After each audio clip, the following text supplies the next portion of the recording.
కావాలనే మీ కలను నెరవేర్చుకోండి. సంప్రదించండి హెగ్డే ఫెర్టిలిటీ, హైదరాబాద్, తెలంగాణ.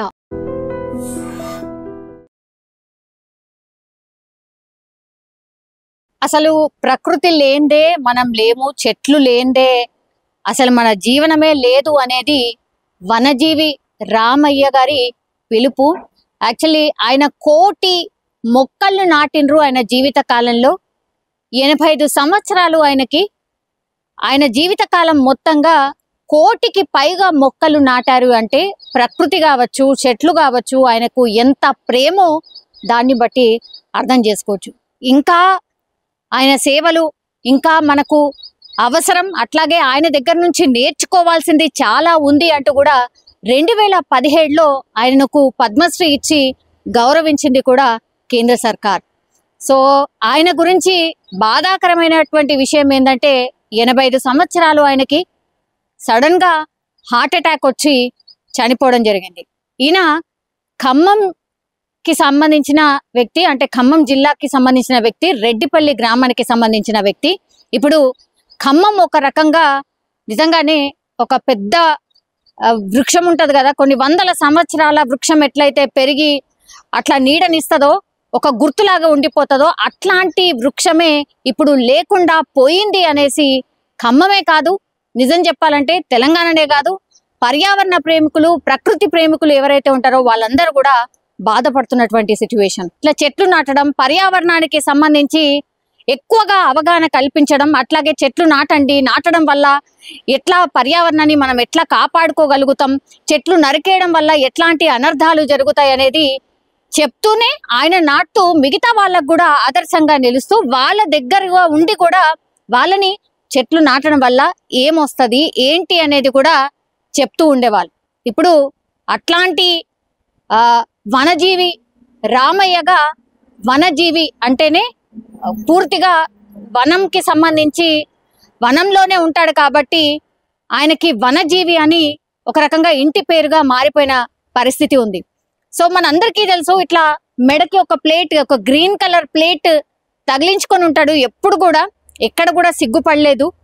ఆ ప్లేట్ ని తగిలించుకొని పూర్తిగా అవగాహన కల్పిస్తూ నడక మార్గంలో ఎప్పుడు ఎట్లా తోచినా కూడా ఆయన ఒకటే చెప్పేవాడు, చెట్లు నాటండి, పర్యావరణాన్ని కాపాడండి అని ఒకటే నినాదంతో ఆయన బ్రతికంతా సాగించినటువంటి పరిస్థితి. ఈయన తెలియని వాళ్ళు అంటూ ఉండరు. అట్లాగే తెలంగాణ రాష్ట్రానికి సంబంధించిన వ్యక్తి కావడం నిజంగానే గర్వకారణం కూడా. సో ఇప్పుడు ఆయన మరణం నిజంగానే తీరని లోటు.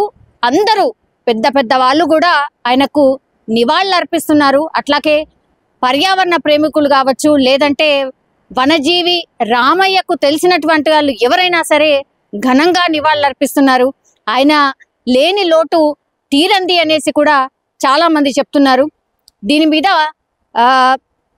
అటు ప్రధాని మోడీ కావచ్చు, ఆ తర్వాత సీఎం రేవంత్ రెడ్డి కావచ్చు, ఆయన బతికిందే కేవలం ఈ పర్యావరణం ఎట్లా కాపాడుకుందాం, ఇప్పుడు మొత్తంగా కాంక్రీట్ జంగల్గా మారిపోతున్న పరిస్థితి, చెట్లన్నీ ఎక్కడికక్కడ నరికేస్తున్నారు, అడవిలు లేకుండా పోతున్నాయి, కార్చిచ్చులు చెలరేగి పూర్తిగా అడవులు కూడా నాశనం అయిపోతున్నాయి.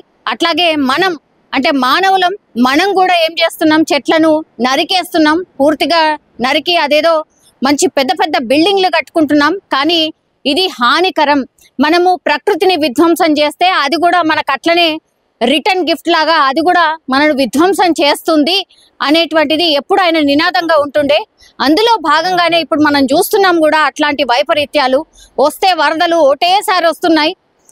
అట్లాగే అడవులు కాలిపోతే ఒక్కసారి కార్చిచ్చు చెలరేగితే పూర్తిగా అవన్నీ కూడా మంటలల్లో అడవి మొత్తం దగ్ధమవుతున్న పరిస్థితి. అట్లాగే వానలు కురిస్తే భయంకరంగా ఒకటే చోట కురుస్తుంది, భూకంపాలు వస్తున్నాయి. సో ఇవన్నీ కూడా ప్రకృతిని మనం విధ్వంసం చేస్తున్నాం కాబట్టే అవి మళ్ళా మనకు రిటర్న్ గిఫ్ట్ లాగా ఇవన్నీ ఇస్తున్నాయని ఆనాడు వనజీవి రామయ్య ఎప్పుడు కూడా చెప్తుండే. ఇప్పుడు అదే మనం కల్లారా కూడా చూస్తున్నాం. ఇప్పటికైనా సరే 85 సంవత్సరాల వనజీవి రామయ్య ఆయన 1 కోటి మొక్కలు నాటాడు. అందులో కనీసం ఒక వంతు చెట్లు ప్రతి ఒక్కరం నాటినా సరే నిజంగా మనం సమాజానికి కావచ్చు, లేదంటే ప్రకృతికి కావచ్చు, మనం ఎంతో కొంత మేలు చేసిన వాళ్ళైతాం. మనకే కాదు, మన రాబోయే తరాలకు కూడా మనం మేలు చేసిన వాళ్ళం అవుతామని కూడా ఈయన ఒక మెసేజ్ రూపంలో మనకు చెప్పాడు. కాబట్టి ఆయన ఆదర్శాలను ఆయన చెప్పినటువంటి అవగాహన కార్యక్రమాల్ని మళ్ళొకసారి మనం కూడా గుర్తు చేసుకుంటూ ఒక్కసారైనా ఒక్క ముందడుగైనా పడితే నిజంగానే ఆయనకు నిజంగా నివాళి అర్పించినట్టు అవుతుంది. కానీ ప్రముఖులందరూ కూడా రెస్పాండ్ అవుతున్నారు, ప్రముఖులందరూ కూడా నివాళులు అర్పిస్తున్నారు. వనజీవి రామయ్య లాంటి వ్యక్తి ఇంకెవరు ఉండరేమో, ఆయనకు గుర్తింపుగానే అందుకే పద్మశ్రీ కూడా ఆయనను వరించింది. నిజంగానే ఆయనకు ఘనంగా నివాళి అర్పించాల్సిందే ప్రతి ఒక్కలం. భూమి మీద ఉన్న వాళ్ళు ప్రతి ఒక్కరు కూడా నిజంగా వనజీవి రామయ్యకు ఘనమైన నివాళి.